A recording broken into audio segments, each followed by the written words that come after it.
ഇതാണ് അയിൻ അയിൻ ദുബായ് എന്ന് പറയുന്ന ഇതാണ്. അതായത് എന്താ പറയുന്നതിന് ഇവിടെ അയിൻ എന്നാണ് പറയുന്നത്. എന്താ എനിക്കറിയത്തില്ല, എൻ്റെ ഇംഗ്ലീഷ് എന്താണെന്ന്.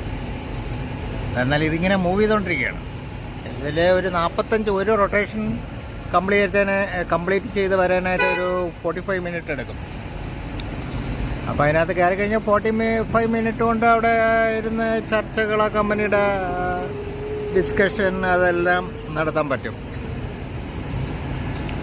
അതിനുവേണ്ടിയാണ് ഇത് ഉണ്ടാക്കിയിരിക്കുന്നത്. കാര്യം വലിയ വലിയ കമ്പനികൾക്ക് ഇപ്പോൾ ഒരു ക്യാബിനെന്ന് പറഞ്ഞാൽ ഒരു ഏകദേശം ഒരു 300 സ്ക്വയർ ഫീറ്റ് വലിപ്പമുണ്ട്.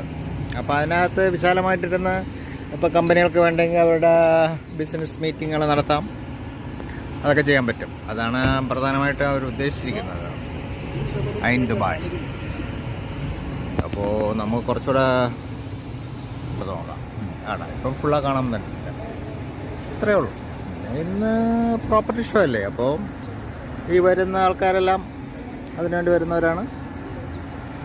ഇപ്പോൾ അതിൻ്റെ ബാക്ക്ഗ്രൗണ്ടിൽ കാണുന്നില്ല. ഇപ്പോൾ ഇതെല്ലാം ഫ്രീ ഹോൾഡ് പ്രോപ്പർട്ടീസാണ്. അപ്പോൾ നമുക്ക് നേരത്തെ പറഞ്ഞ പോലെ 2 ടൈപ്സ് ഓഫ് പ്രോപ്പർട്ടീസ് ഉണ്ട്. ഒന്ന് ഫ്രീ ഹോൾഡ് എന്ന് വെച്ചാൽ 100% ഓണർഷിപ്പ് ഉള്ളതുണ്ട്. പിന്നെ ലീസ് ടൈപ്പ് ഉണ്ട്. Lease type means 99 years ownership ഉള്ളത്. അതിലും നേരത്തെ ഞാൻ പറഞ്ഞെന്നാണ് അതിൻ്റെ അകത്ത്. അതായത് അത് ഈ പറഞ്ഞതുപോലെ ഇപ്പോൾ റീസെയിൽ ചെയ്ത് കഴിഞ്ഞാൽ ആരാണോ വാങ്ങുന്നത്, ഇപ്പോൾ 25 വർഷം കഴിഞ്ഞ് റീസെയിൽ ചെയ്ത് കഴിഞ്ഞാൽ ബാക്കി ഇയറേ അതിൻ്റെ അകത്ത് വരത്തുള്ളൂ. പിന്നെ ഇവിടുത്തെ ലോസ് മാറുമ്പം ചിലപ്പോൾ അവർ പറയും തിരിച്ചു കൊടുക്കാൻ പറയും, അങ്ങനെയൊക്കെ വരാം. പിന്നെ 100% ഫ്രീ ഹോൾഡ് വാങ്ങിക്കണമെങ്കിൽ 100% ഓണർഷിപ്പ് നമുക്ക് കിട്ടും. പിന്നെ അതുകൊണ്ട് ആ ഒരു ടെൻഷനില്ല. അതിൻ്റെ ഡോക്യുമെൻ്റ് എല്ലാം കറക്റ്റായിരിക്കും. നമ്മൾക്ക് ഓണർഷിപ്പ് ഇങ്ങനെ ചേഞ്ച് ചെയ്തുകൊണ്ട് ഇരിക്കാം. അപ്പം നമുക്ക് അടുത്ത തലമുറയ്ക്ക് വേണമെങ്കിൽ ഈ ഓണർഷിപ്പ് ചേഞ്ച് ചെയ്യാം.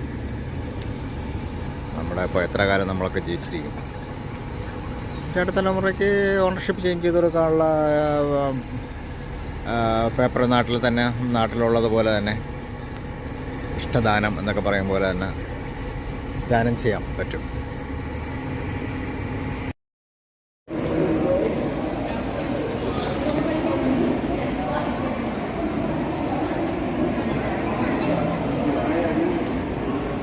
ദുബായ് ഷെയ്ഖ് സയദ് റോഡിൻ്റെ ഒരു വ്യൂ നമുക്ക് കാണാം. രാത്രി 9 മണിയായി.